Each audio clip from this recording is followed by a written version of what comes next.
پاکستان صدقہ ہے صحابہ کا. اگر لا الہ الا اللہ کو وہ لے کر نہ چلتے تو یہاں تک نہ پہنچتا پاکستان کیسے بنتا. یہاں تک کہ پہاڑوں میں، صحراؤں میں، دریاؤں میں، سمندروں میں، فضاؤں میں بچے اولاد خاندان چھوڑ کر سارے عالم میں قسم کھا کر بتائیے انہوں نے پہنچایا یا نہیں پہنچایا؟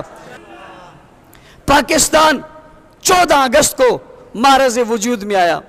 یہ بھی یکدم 14 اگست کو کوئی امام حسین بادشاہ آپ کو سلامت رکھے.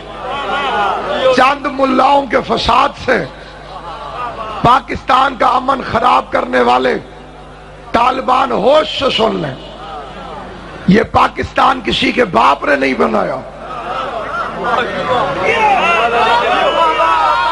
جتنا حق اس میں شیعوں کا ہے اتنا کسی کا نہیں. تمہارے پاس ایک بھی نہیں بنانے والا.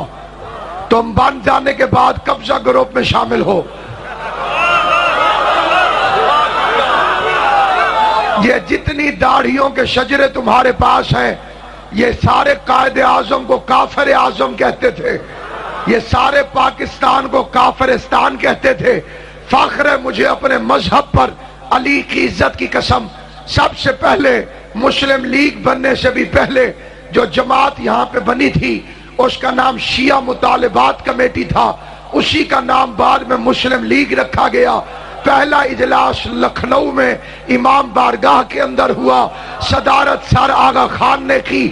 قائد اعظم نے ذکر حسین منعقد کیا. مجھے قرآن کے ایک ایک لفظ کی قسم، قرآن کے ایک ایک حرف کی قسم، میں غلط پڑھوں مجھے غازی عباس سزا دے.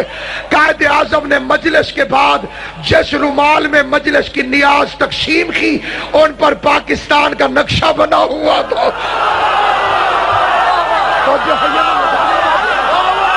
ان رومالوں کے اوپر پاکستان کا نقشہ بنا ہوا تھا. آج بھی جس پاکستان میں بہادری کی علامت نشان حیدر ہو. نہیں میں چہرے سے دیکھوں گا بہادر کون ہے، شکلوں سے پتا چلے گا بہادر کون ہے اور بزدل کون ہے. علی کے مذہب میں بزدلی کی کوئی گنجائش نہیں. جو حسینی بھی ہے اور موت سے بھی ڈرتا ہے، ہاں وہ توہین حسین ابن علی کرتا ہے. اس پاکستان کے اندر بہادری پر جو نشان ملتا ہے اس نشان کا نام ہے نشان حیدر. اور یہ نشان حیدر جو ملتا ہے اس کے اندر جو علم ملتا ہے، جو پاکستانی فوج کا علم ہے، جو پاکستانی فوج کا پرچم ہے، جو پاکستانی فوج کا نشان ہے، اس نشان کے لیے کروڑوں سلام قائد اعظم محمد علی جناح کی پاک و پاکیزہ روح کو. سلام اس مرد کلندر کو. سنے صوفی محمد بھی اور طالبان بھی کس پاکستان میں شیعوں کے وجود کو برداشت کرنے سے انکار کرتے ہو.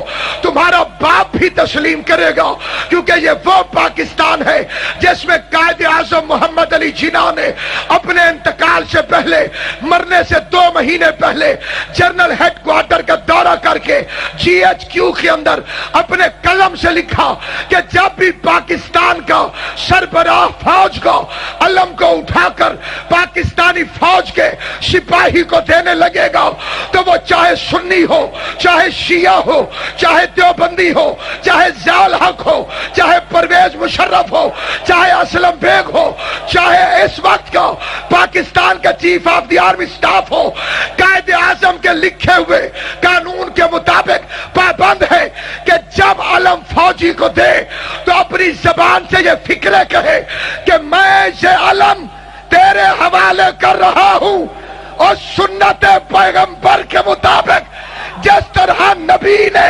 خیبر میں حیدر کو دیا.